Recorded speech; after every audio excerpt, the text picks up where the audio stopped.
नमस्कार मित्रांनो, स्वागत आहे आपला आमच्या आजच्या व्हिडिओमध्ये.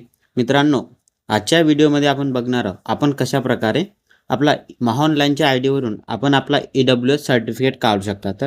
पण मित्रांनो, त्या अगोदर हे EWS सर्टिफिकेटबद्दल आपण काही थोडीशी माहिती जाणून घेऊ. EWS सर्टिफिकेट म्हणजे इकॉनॉमिकली वीकर सेक्शन. हे प्रमाणपत्र खुल्या वर्गासाठी म्हणजे जनरल वर्गातील आर्थिकदृष्ट्या दुर्बल घटकातील नागरिकांना शिक्षण आणि सरकारी नोकरीसाठी 10% आरक्षण मिळण्यासाठी लागणारे एक महत्त्वाचे प्रमाणपत्र आहे. हे प्रमाणपत्र फक्त अशा प्रवर्गातील उमेदवारांसाठी आहे ज्यांना इतर कोणत्याही आरक्षणाची सुविधा म्हणजे SC ST OBC यांना सोडून जो वर्ग आहे त्यांना हा EWS सर्टिफिकेट लागतो. तर हा EWS सर्टिफिकेट काढण्यासाठी आपला जो उत्पन्न आहे, मग तो आपला पगाराचा असो, शेतीचा असो किंवा कोणत्या व्यवसायाचा असो, हा पूर्ण मिळून 8 लाखापेक्षा जास्त नसावा.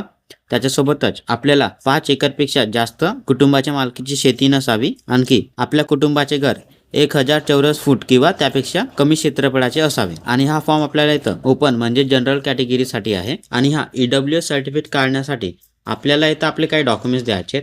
त्याच्यामध्ये आपल्याला इथं आपला आधार कार्ड, आपल्या वडिलांचे आधार कार्ड, आपली स्वतःची TC म्हणजेच लिव्हिंग सर्टिफिकेट, आणखी आपल्या वडिलांची लिव्हिंग सर्टिफिकेट, त्याच्यानंतर आपल्या आजोबांची लिव्हिंग सर्टिफिकेट नसेल तर डेथ सर्टिफिकेट, किंवा डेथ सर्टिफिकेट पण नसेल तर आपल्या आजोबांच्या निरक्षरांचा दाखला म्हणजे अशिक्षित असल्याचा दाखला. त्याच्यासोबतच आपल्याला आपली डोमेशियल जोडायची आणि आपली इन्कम जोडायची. आपले ही इन्कम आणि आपण हे इन्कम आपली कशा प्रकारे काढू शकता त्या व्हिडिओची लिंक पण मी आपल्याला या व्हिडिओच्या डिस्क्रिप्शन बॉक्समध्ये इथं देऊन देणार. त्याच्यानंतर आपल्याला इथं आपली वंशवाडी जोडायची आहे. त्याच्यानंतर आपला एक डिक्लेरेशन जोडायचा. तो डिक्लेरेशन फॉर्म आपल्याला इथं या व्हिडिओच्या डिस्क्रिप्शनमध्ये मिळून जाणार. आणि त्या डिक्लेरेशनवर आपल्याला आपल्या इथं 2 फोटो लावायचे पासपोर्ट साईजचे. चला तर मित्रांनो, आपण बघूया आपण महाऑनलाईनच्या ID वरून आपण कशा प्रकारे EWS सर्टिफिकेटसाठी ऑनलाईन अप्लाय करू शकता. तर त्यासाठी सर्वात अगोदर आपल्याला याच्या आपल्या महाऑनलाईनच्या साईटवरती आणि इथं आपल्याला वरती हा सर्चचा ऑप्शन दिलेला आहे. तर आपल्याला त्या ऑप्शनवरती सर्च करायचे आहे EWS. मग आपल्यासमोर हे काही ऑप्शन्स येऊन देणार. तर इथं आपल्याला हा पहिलाच ऑप्शन दिला आहे EWS 10% certificate for Maharashtra government. तर आपल्याला या ऑप्शनवरती क्लिक करायचे. क्लिक केल्यानंतर इथं थोडासा लोडिंग घेऊन आपल्याला हा EWSचा सर्टिफिकेट काढण्यासाठी आपल्याला इथं कोणकोणते डॉक्युमेंट्स लागत आहे त्यांची इथं ही माहिती येऊन जाणार. आणि आपल्याला जर आपली ही भाषा बदलवायची असेल तर इथंच आपल्याला वरती इंग्लिश किंवा मराठीचा हा ऑप्शन दिला आहे. तर आपण इथं क्लिक करून आपली भाषा इंग्लिश किंवा मराठी करू शकता. त्याच्यानंतर इथं खाली आपल्याला हा कंटिन्यूचा ऑप्शन दिला आहे. तर आपल्याला त्या कंटिन्यूवरती क्लिक करून नेक्स्ट पेजवरती यायचे आहे. आणि या पेजपासून आपल्याला आपला हा EWSचा फॉर्म फिलअप करण्यास सुरुवात करायची आहे. सर्वात अगोदर तर इथं ॲप्लिकंटमध्ये आपण ज्यांची हे EWSचा सर्टिफिकेट काढत असाल त्यांची इन्फॉर्मेशन द्यायची आहे. पण ते जर 18 वर्षाखालील असतील आणि ते जर मायनर असतील तर आपल्या इथं ॲप्लिकंटमध्ये त्यांच्या वडिलांचे नाव द्यायचे आणि बेनिफिशरीमध्ये त्यांचे नाव द्यायचे. आणि जर ते 18 वर्षापेक्षा मोठे असतील तर आपल्याला इथं त्यांच्याच नाव द्यायचे. नाव देण्यासाठी सर्वात अगोदर आपल्या इथं सॅल्युएशनमधून त्यांचा जो सॅल्युएशन असेल तो सिलेक्ट करायचा आहे. मेल असेल तर मेलवाला सिलेक्ट करायचा आहे, फिमेलवाला असेल तर फिमेलवाला सिलेक्ट करायचा आहे. त्याच्यानंतर इथं आपल्याला त्यांचं पूर्ण नाव द्यायचं आहे इंग्लिशमध्ये. आणि मग इथं आपल्याला त्यांचं पूर्ण नाव मराठीमध्ये द्यायचं आहे. इथं जर आपण मराठीमध्ये टाईप नाही करू शकले तर आपल्याला इथं Ctrl+Alt+K वरती क्लिक करून आपल्यासमोर एक कीबोर्ड येऊन देणार. त्या कीबोर्डवरून आपल्याला इथं आपलं मराठीमध्ये नाव लिहायचं आहे. आणि आपल्याला इथं Alt+Y वरती क्लिक करून आणखी एक कीबोर्ड येऊन जाणार. त्या कीबोर्डवरून पण आपण इथं आपलं मराठीमध्ये नाव लिहू शकता. त्याच्यानंतर इथं खाली आपल्याला आपल्या वडिलांचे नाव द्यायचे.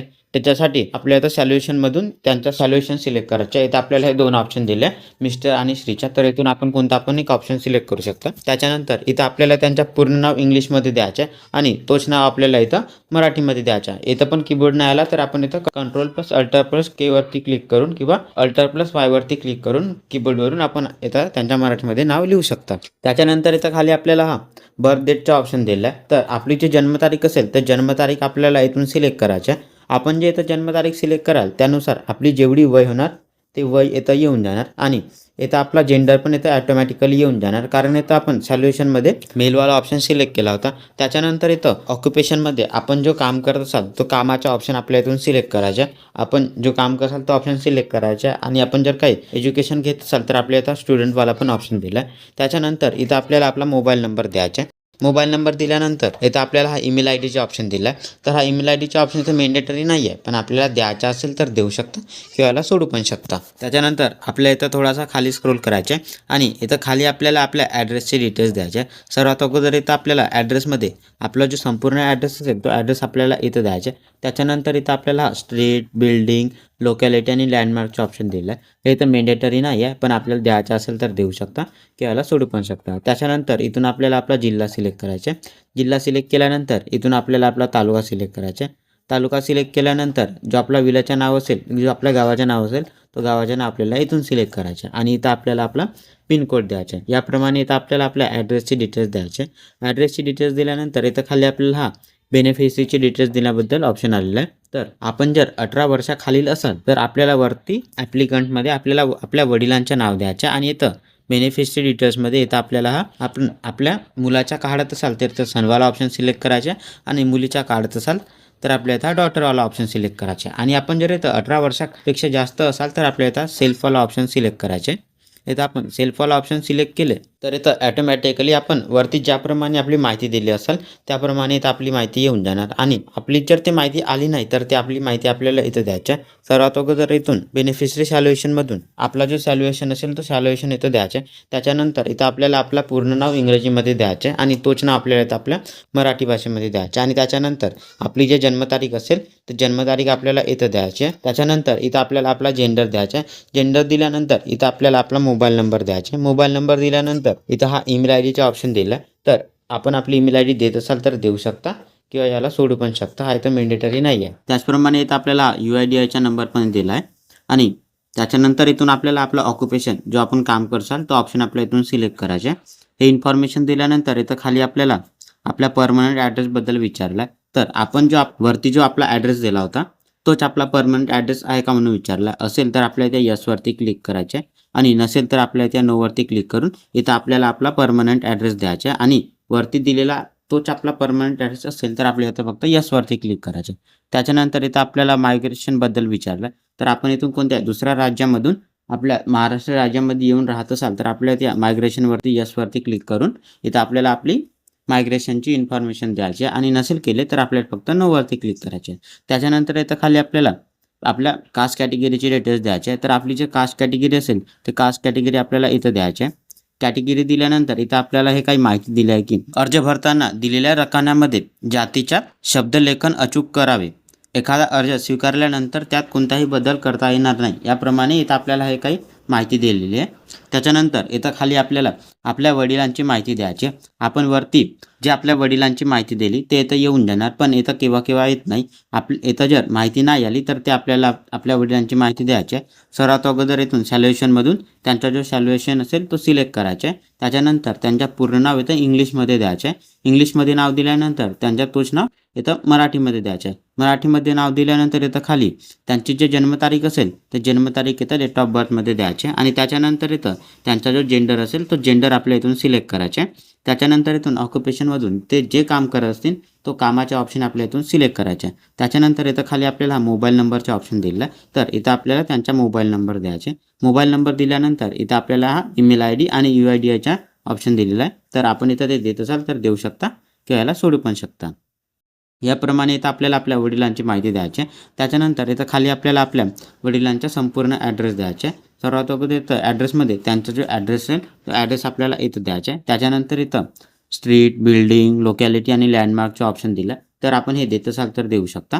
त्याच्यानंतर त्यांचा जो जिल्हा असेल तो जिल्हा आपल्याला इथून सिलेक्ट करायचा आहे. जिल्हा दिल्यानंतर इथून आपल्याला त्यांचा तालुका सिलेक्ट करायचा आहे. तालुका सिलेक्ट केल्यानंतर इथून विलेजमधून त्यांचा जो विलेज असेल जो गावाचं नाव असेल तो ऑप्शन आपल्याला इथून सिलेक्ट करायचा आणि त्याच्यानंतर इथं आपल्याला त्यांचा पिनकोड द्यायचा. पिनकोड दिल्यानंतर इथं खाली आपल्याला बेनिफिशरी फादर कास्ट कॅटेगरीच्या डिटेल्सबद्दल विचारलं तर आपल्या इथं वडिलांची जे कास्ट कॅटेगरी असेल ते आपल्याला इथं द्यायचे आणि वरती आपल्याला ज्याप्रमाणे माहिती दिली होती त्याचप्रमाणे इथं आपल्याला आणखी हे माहिती दिली आहे. माहिती इथं वाचल्यानंतर इथं खाली आपल्याला लँड डिटेल्सबद्दल काही विचारलं तर हे इथं मेंडेटरी नाही आहे. तर आपण इथं देत असाल तर देऊ शकता किंवा सोडू पण शकता. आपण इथं बघू शकता आपल्याला इथं लाल कलरमध्ये इथं जे हे स्टार फुलाचे ऑप्शन दिलेलं आहे तेच आपल्याला भरणं इथं कंपल्सरी आहे. त्याच्यानंतर आपल्याला इथं थोडासा खाली स्क्रोल करायचे आणि इथं खाली आपल्याला आपल्या इन्कमबद्दल डिटेल्स द्यायचे. तर आपला हा EWS सर्टिफिकेटचा फॉर्म फिलअप करण्या अगोदर आपल्या इथं आपली इन्कम सर्टिफिकेट काढावी लागेल आणि ते इन्कम सर्टिफिकेट आपण कशाप्रकारे काढू शकता त्या व्हिडिओची लिंक मी आपल्या इथं डिस्क्रिप्शनमध्ये देऊन देणार. तर सर्वात अगोदर आपल्याला इथं आपली इन्कम काढायची आहे आणि त्या इन्कमवर ज्याप्रमाणे आपली इन्कम दिली असेल त्याप्रमाणे इथं आपल्याला आपली इन्कम द्यायची आहे. इन्कम हे आपली सॅलरी वेजेसची असेल तर आपल्या इथं सॅलरी वेजेसच्या समोरचे बॉक्स आहे तिथंच आपले इन्कम द्यायची आहे. बिझनेसची इन्कम असेल तर बिझनेसच्या समोरचे बॉक्स आहे तिथं आपल्याला आपली इन्कम द्यायची आहे आणि ॲग्रिकल्चर म्हणजे शेतीची इन्कम असेल तर आपल्या त्या शेतीच्या समोर इन्कम द्यायची आणि कोणती इन्व्हेस्टमेंटवाली असेल तर आपल्या त्या इन्व्हेस्टमेंटच्या समोरचे बॉक्स दिले तिथं आपल्याला आपली इन्कम द्यायची आणि हे इन्कम दिलेली इथं खाली टोटलमध्ये येऊन जाणार. त्याच्यानंतर इथं खाली आपल्याला कराराच्या तपशीलमध्ये इथं काही हे इन्फॉर्मेशन दिले हे माहिती आहे तर संपूर्ण वाचून आपल्या इथं या मला मंजूरवाल्या या बॉक्सवरती क्लिक करायचं आणि त्याच्यानंतर आपल्या इथं या समावेश करावरती क्लिक करायचं. मग इथं थोडासा लोडिंग घेऊन आपला हा फॉर्म इथं सक्सेसफुली सबमिट होऊन जाणार आणि आपल्यासमोर याप्रमाणे हा इंटरफेस येऊन जाणार. तर त्याच्यानंतर आपल्या इथं आपले डॉक्युमेंट्स अपलोड करायचे. डॉक्युमेंट्स अपलोड करण्यासाठी इथं आपल्याला हा क्लिक हेअर टू अपलोड डॉक्युमेंटचा ऑप्शन दिला आहे. तर आपल्या इथं या क्लिक हेअर टू अपलोड डॉक्युमेंट्सवरती क्लिक करायचे. मग इथं थोडासा लोडिंग होऊन नेक्स्ट पेजवरती आपल्यासमोर याप्रमाणे हे डॉक्युमेंट्स अपलोड करण्यासाठी हे ऑप्शन्स येऊन जाणार आणि इथं आपल्याला डॉक्युमेंट्स अपलोड करण्यासाठी इथं हे 4 ऑप्शन्स दिलेले आहेत. तर आपल्याला इथं हे आपण स्क्रीनवरती बघू शकता आपल्याला सर्व डॉक्युमेंट्स इथं 4 ऑप्शनमध्येच अपलोड करायचे आणि इथं प्रत्येक ऑप्शनमध्ये आपल्याला इथं एकच डॉक्युमेंट्स अपलोड करायचे. डॉक्युमेंट्स अपलोड करण्यासाठी आपल्याला जे स्क्रीनवर डॉक्युमेंट दिसत आहेत त्यांच्या एका PDF मध्ये 2 ते 3 डॉक्युमेंट्स बनवून इथं आपल्याला अपलोड करायचे. इथं पहिल्यावाल्या ऑप्शनमध्ये प्रूफ ऑफ आयडेंटिटीमध्ये कोणता पण एक डॉक्युमेंट्स अपलोड करायचे. त्याच्यासाठी 2 ते 3 डॉक्युमेंट्स एका PDF मध्ये मर्ज करून आपल्या इथं अपलोड करायचे आणि त्याचा साईज आपल्याला इथं 75 ते 500 KB आतमध्येच आपल्या इथं ठेवायचे. याप्रमाणे इथं प्रत्येक ऑप्शनमध्ये आपल्याला इथं आपला एक डॉक्युमेंट्स अपलोड करायचे आहे. असे 4 डॉक्युमेंट्स आपल्या इथं अपलोड करायचे. हे सर्व डॉक्युमेंट्स अपलोड केल्यानंतर आपल्या इथं खाली हा सबमिटचा ऑप्शन दिला आहे तर आपल्या त्या सबमिटवरती क्लिक करायचं आहे. इथं थोडासा लोडिंग होऊन आपल्यासमोर याप्रमाणे हा आपला फोटोग्राफ देण्यासाठी ऑप्शन्स येऊन जाणार. तर इथं आपण 2 प्रकारे आपला फोटोग्राफ देऊ शकता. एक पासपोर्ट साईजचा फोटोग्राफ आणि दुसरा लाईव्ह फोटोग्राफ. आपण जर आपला पासपोर्ट साईजचा फोटोग्राफ देत असाल तर आपल्याला त्या अपलोड फोटोवरती क्लिक करायचे आणि त्याच्यानंतर आपल्यासमोर याप्रमाणे हा इंटरफेस येऊन जाणार. तर इथं इन्स्ट्रक्शनमध्ये आपल्याला आपला फोटोग्राफ कोणत्या प्रकारे अपलोड करायचा आहे आणि याच्यास कोणता साईज ठेवायचा आहे, कोणत्या DPI मध्ये अपलोड करायचा आहे आणि कोणत्या पिक्सेलमध्ये ठेवायचे त्याचे इथं सर्व इन्फॉर्मेशन दिले. तर त्या इन्फॉर्मेशननुसार आपल्याला हे आपली फोटोग्राफ बनवायचे आणि ते फोटोग्राफ इथं आपल्याला खाली अटॅच फोटोग्राफमध्ये हा चूज फाईलचा ऑप्शन दिला. तर आपल्या त्या चूज फाईलवरती क्लिक करून आपण हा आपला फोटोग्राफ जिथं कुठे ठेवला असेल तिथून आपल्याला इथं सिलेक्ट करायचे. सिलेक्ट केल्यानंतर आपल्यासमोर याप्रमाणे हा आपला फोटोग्राफ येऊन जाणार. तर इथं आपल्याला हा आपला फोटोग्राफ थोडासा ॲडजस्ट करायचा. ॲडजस्ट केल्यानंतर इथं खाली आपल्याला हा अप्लाय अँड क्रॉपचा ऑप्शन दिला. तर आपल्याला ते अप्लाय अँड क्रॉपवरती क्लिक करायचं आहे. मग आपल्यासमोर याप्रमाणे इथं आपला फोटोग्राफ येऊन जाणार आणि त्याच्यानंतर इथं खाली आपल्याला हा अपलोड फोटोचा ऑप्शन दिला. तर आपल्याला त्या अपलोड फोटोवरती क्लिक करायचं आहे. मग आपल्यासमोर याप्रमाणे हा फेस डिटेक्टेडचा ऑप्शन येऊन जाणार. त्याच्यानंतर आपल्याला त्या ओकेवरती क्लिक करायचं आहे आणि आपल्याला जर इथं आपली लाईव्ह फोटोग्राफ द्यायची असेल तर वरतीच आपल्याला हा क्लिक फोटोचा ऑप्शन दिला आहे. तर आपल्याला इथं या क्लिक फोटोवरती क्लिक करायचं आहे. मग इथं थोडासा लोडिंग घेऊन आपल्यासमोर याप्रमाणे इथं हा इंटरफेस येऊन जाणार. तर इथं आपल्याला आपल्या कॅमेऱ्याची परमिशन द्यायची आणि इथं आपल्याला इथं आपल्या कॅमेऱ्याच्या समोर यायचं आणि त्याच्यानंतर इथं खाली आपल्याला कॅप्चरचा ऑप्शन दिला. तर आपल्याला त्या कॅप्चरवरती क्लिक करायचं आहे. मग आपल्यासमोर याप्रमाणे इथं हे आपले फोटो येऊन जाणार. तर या फोटोला आपण ज्याप्रमाणे द्यायचं असेल त्याप्रमाणे इथे थोडं ॲडजस्ट करायचं आहे. ॲडजस्ट केल्यानंतर इथं खाली आपल्याला अप्लाय क्रॉपवरती क्लिक करायचं आहे. मग याप्रमाणे इथे आपली फोटो येऊन जाणार आणि त्याच्यानंतर इथं खाली आपल्याला अपलोडचा ऑप्शन दिला. तर आपल्याला त्या अपलोडवरती क्लिक करायचं आहे. मग याप्रमाणे इथं आपले फोटो सक्सेसफुली अपलोड होऊन जाणार. त्याच्यानंतर आपल्याला त्या प्रोसीडवरती क्लिक करायचं आहे. मग इथं थोडासा लोडिंग होऊन आपण इथं नेक्स्ट पेजवरती येऊन जाणार. त्या पेजवरती आपल्याला आपला पेमेंट करायचे ऑप्शन सिलेक्ट करायचे. इथं आपल्याला 3 ऑप्शन दिला आहे. इथे एक VL अकाउंट, दुसरा आधार पे आणि तिसरा पेटीएमचा हे ऑप्शन दिला. तर इथं आपण ज्याप्रमाणे आपला पेमेंट करसाल तो ऑप्शन आपल्या इथं सिलेक्ट करायचे. आपण जर आपल्या VL अकाउंटने आपला पेमेंट करसाल तर आपल्या या VL अकाउंटवरती क्लिक करून आपल्या इथं पे नाववरती क्लिक करायचे. मग नेक्स्ट पेजवरती आपल्यासमोर याप्रमाणे हा कन्फर्म पेमेंटचे ऑप्शन येऊन जाणार. इथं आपल्याला आपल्या ह्या सर्व्हिसची काही इन्फॉर्मेशन आणि इथं आपल्याला या फॉर्मसाठी किती चार्जेस लागत आहे त्याची काही इन्फॉर्मेशन येऊन जाणार. मग इथं खाली आपल्याला चार्जेसमध्ये इथं आपल्याला आपल्या VL आयडीचा पासवर्ड द्यायचा आहे. पासवर्ड दिल्यानंतर आपल्याला त्या कन्फर्मवरती क्लिक करायचे.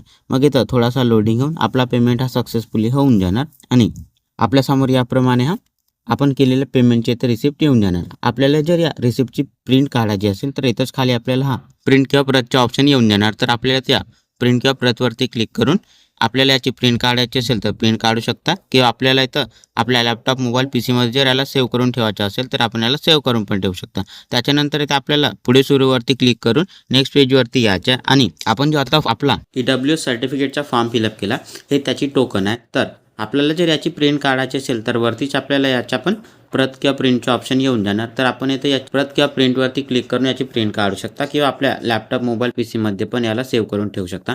आणि हे आपली EWS सर्टिफिकेट येतं 3 ते 4 दिवसात येतं निघून जाणार. तर मित्रांनो, अशा प्रकारे आपण इथं आपल्या महाऑनलाईनच्या आयडीवरून EWS सर्टिफिकेटचा ऑनलाईन फॉर्म फिलअप करू शकता. मित्रांनो, आपल्याला जर आमचा हा व्हिडिओ आवडला असेल तर आमच्या व्हिडिओला लाईक आणि अशाच प्रमाणे व्हिडिओ पाहण्यासाठी आमच्या चॅनलला सबस्क्राईब करायला विसरू नका.